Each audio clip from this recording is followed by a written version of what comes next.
An allergy, whether it be food, medicine, or something outside, can leave parents feeling helpless.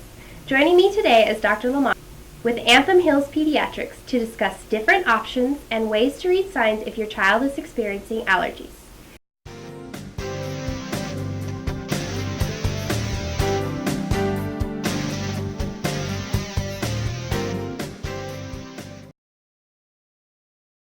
Thank you, Dr. Lamotte, for coming back and joining me again for another segment.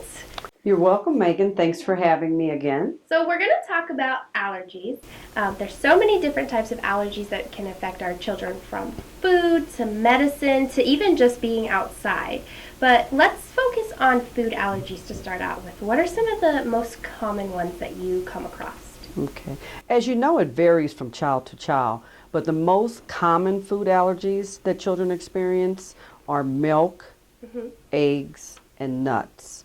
And of course, these are hidden in many foods, especially when dining out. Right. So with these three common food allergies, what are some of the signs that parents should look out for?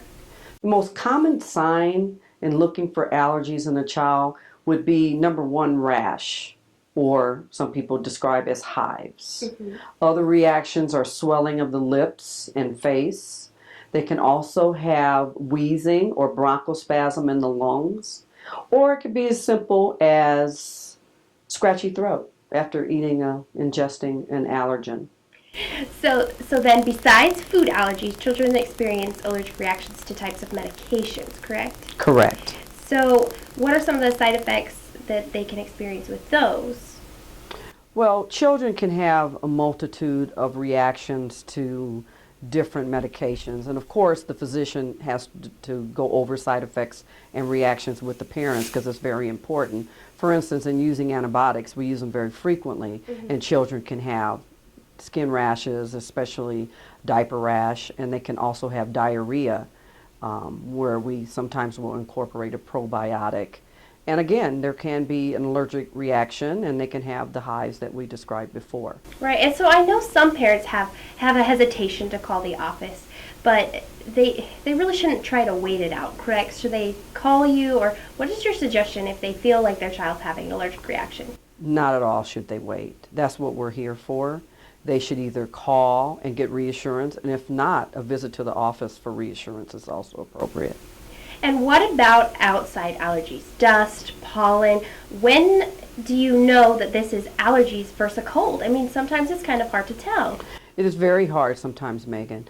Allergies occur anytime in infants and children.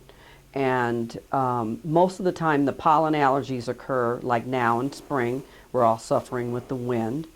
And in the fall when things are blooming, the trees and plants. So how can you differentiate a cold from allergies?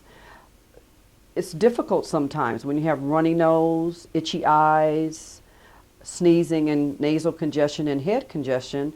Sometimes you won't know if it's a cold or allergies. When you have these symptoms, they're usually, for both cases, a trigger of the body's immune system to whether it's a virus or an outside allergen.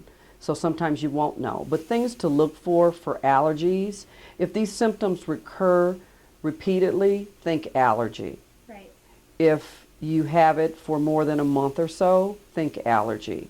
Usually with colds, they last 1 to 2 weeks. You'll get body aches, sore throat, and sometimes fever. Usually for allergies, the most you'll get is itchy eyes, red eyes, and you'll never probably get a fever. So no matter what kind of allergy it is, whether it be food or outside or medication, it's always best to come talk to you guys. That's what you're here for, right? Absolutely. Don't wait, because sometimes the reaction will worsen over time, and we can offer relief. We can also do specific testing in the office for different allergens. So it is important to connect with your physician and come in and see us. And I'm sure relief is something that every parent is looking for. So absolutely. Thank you so much for joining us today. I really appreciate your time. Thank you very much. And then we can